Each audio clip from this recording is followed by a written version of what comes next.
Pong alas 3 ng hapon, huli po nating namataan itong low pressure area na ating binabantayan sa may coastal waters na po ng Mapanas, Northern Samar. At sa ngayon ay nagdadala na nga po ito ng mga pag-ulan dito sa may Eastern Visayas, pati na rin po sa may Bicol region at konting bahagi din po ng Calabarzon area. Yung trough din po niya or yung extension ay nakakaapekto din dito sa kabuuan ng Visayas, pati na rin po sa may Zamboanga del Norte, Northern Mindanao, pati na rin po sa Caraga.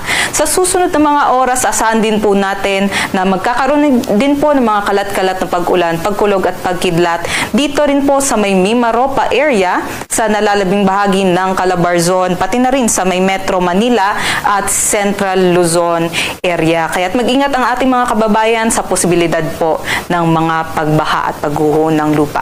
Samantala, sa nalalabing bahagi naman ng Luzon ay easterlies po o yung hangin na nanggagaling sa karagatang Pasipiko ang nakakaapekto sa may Luzon area. Kaya't mainit po at maaliwalas sa umaga, ngunit mataas yung tsansa ng mga thunderstorms pagdating ng hapon o ng gabi. Ganon din po dito sa nalalabing bahagi ng Mindanao. Asahan po natin ang good weather conditions, ngunit meron pong tsansa ng mga isolated or localized thunderstorms pagdating po ng hapon o gabi.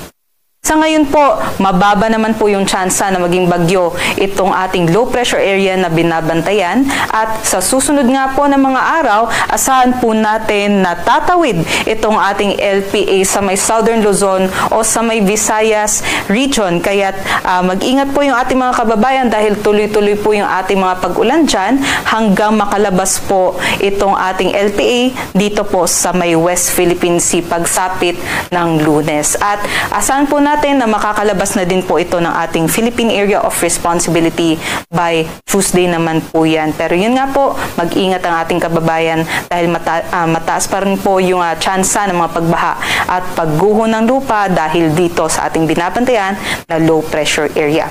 Kung maging bagyo man itong ating LPA ay tatawagin natin ito sa local name na Mirasol.